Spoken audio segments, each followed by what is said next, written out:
كوكو لي في السلام عليكم، كنتمنىكم تكونوا بخير وعلى خير. وانتم كتشوفوا هذا الفيديو، مرحبا بكم مره جديده على قناتي وقناتكم هدى شانيل. اليوم ان شاء الله غادي نصيبوا كونفيتور د الفريز وطبيعه الحال بطريقه ديال ماما وبواحد الحيال اللي كيجي ناجح ولذيذ.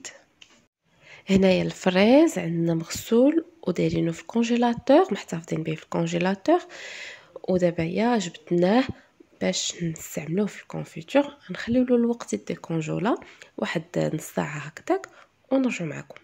هنايا بعد ما خلينا الوقت شويه الفريز يديكونجولا، زدنا عليه سكر سنيده.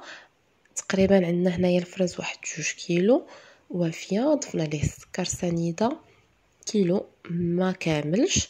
دونك القاعده كتقول بلي كل كيلو ديال الفريز كيجي معها نص كيلو ديال السكر سنيده. بطبيعه الحال الناس اللي ما كيبغيوش الحلاوه يمكن لهم ينقصوا. بعد ما زدنا سنيده على الفريز فخليناه يرتاح تقريبا من ثلث حتى نص ساعه، نخليوه يرتاح ولكن نحركوه هكا مره ونضغطوا عليه باش ديك السنيده كتذوب، وكذلك داك الفريز كيتعسل وكيخرج لنا واحد السيرو. ضروري ديروا هذه الطريقه قبل ما نوضعوه فوق النار. دابا وضعناه فوق النار، غنضيفوا ليه معلقه كبيره في هذه الكميه اللي عندنا، معلقه كبيره ديال الزبده. هذه الزبده راه حيله خطيره، ما كتخليش نهائيا ديك الكشكوشه او الرغوه تكون عندنا في الكونفيتور، فما كيعذبناش نهائيا. الا كان عندك غير كيلو استعملي معلقه صغيره ديال الزبده. هنايا تقريبا راه مرات واحد ربع ساعه وهو فوق النار. وطبيعه الحال مع التحريك ما تنساوش نهائيا الكونفيتور من التحريك، لان فيه كميه ديال السكر باش ما يتحرق لناش. فشوفوا لاحظوا معايا نهائيا الكشكوشه ما كايناش. هنايا عندنا واحد نص معلقه صغيره ديال السكر فاني، كنضيفوها حتى الاخير باش كتنسم لينا. فهنايا راه قرب يوجد الكونفيتور، ما بقى له والو، غنطفيو عليه وكنضيفوا السكر سنيده. الا كان كيلو، عند كيلو ديال الفريز كتستعملي فقط هكا راس ديال المعلقه ديال السكر سنيده. كذلك هنايا عندي عصير ديال نص حامضه صغيره، تقريبا واحد معلقه كبيره، قياس معلقه كبيره غادي نضيفوه.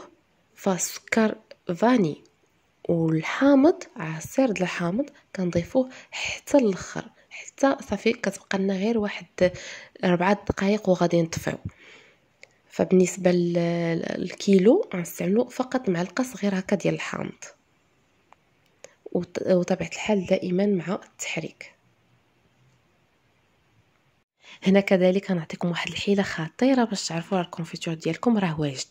كناخذوا ديك المعلقه كندوزو هكا الصبع ديالنا، ولكن اتونسيون ردوا بالكم يكون سخون. الا شفنا داك الخط ما تلصقش مع بعضياته كنعرفوا صافي راه واجد. صافي هنا الكونفيتور ديالنا راه واجد. فتقريبا خدا لنا واحد 30 حتى ل 40 دقيقه، نص ساعه حتى لساعه قل ثلث. طبيعه الحال راه الوقت ديال الطياب ديالو كيختلف حسب الكميه. كل ما كانت الكميه صغيره ما كياخذش الوقت نهائيا، وملي كتكون الكميه كبيره فكياخذ الوقت ديالو باش يطيب. شوفوا الكونفيتور ديالنا، شوفوا التكستور ديالو فريمون كيجي روعه. انا عزيز عليه بزاف الكونفيتور ديال الفريز. شوفوا كيبقاو فيه واحد القطع اللي هكا زوينين رائعين. كنتمنى نكون درت فيكم الحماس وتصايبوا الكونفيتور في الدار. بالنسبه للناس اللي ديجا شافوا الفيديو ديال الكونفيتور المشماش، عرفوا باللي حنايا كنطحنوا في هذه الاله اليدويه. كذلك كنستعملوا هاد العيون اللي كبار شويه باش كنحصلوا على واحد الكثافه زوينه. الناس اللي كيبغيو فيه هكا قطع فيحتفظوا به كيف ما هو بلا ما يطحنوه. صافي كنستمروا غادي نطحنوا الكميه اللي عندنا. بالنسبه واحد الملاحظه، ملي نجيو ناخذوا الفريز من الاحسن نستعملوا هكذا الفريز اللي يكون حمر، باش حتى الكونفيتور ديالنا ملي كيطيب وهذا كيكون فيه واحد اللون اللي زوين. هنايا بعد ما طحنا الكونفيتور ديالنا حصلنا على واحد الكثافه اللي زوينه.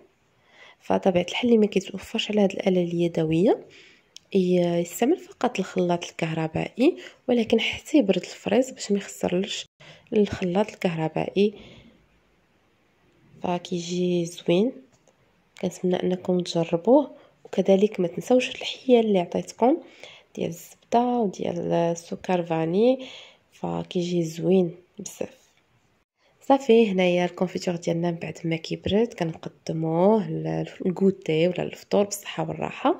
كذلك في طريقه ديال الاحتفاظ بالكونفيتور، فاحنا كناخذوا فقط واحد الكميه اللي هي صغيره كنوضعوها في الثلاجه، لان كنبقاو نحلوا داك الكونفيتور ديك لابواط وكنعاودوا ندخلوها من الثلاجه ونخرجوها.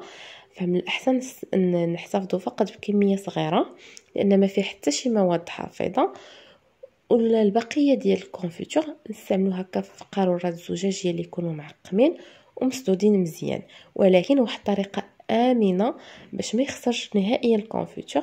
نوزعوه نخليوه حتى يبرد ونوزعوه على اكياس بلاستيكيه ونوضعوه في الكونجيلاتور، فراه كيبقى لنا مده طويله. كنتمنى ان الفيديو ينال الاعجاب ديالكم. راه حنا وصلنا للنهايه ديالته. كذلك وريتكم الكونفيتور المشماش. اللي ما شافش الفيديو يرجع للفيديو اللي قبل من هذا ويشوفه. كنتمنى الفيديو يروق الاعجاب ديالكم، ومع السلامه.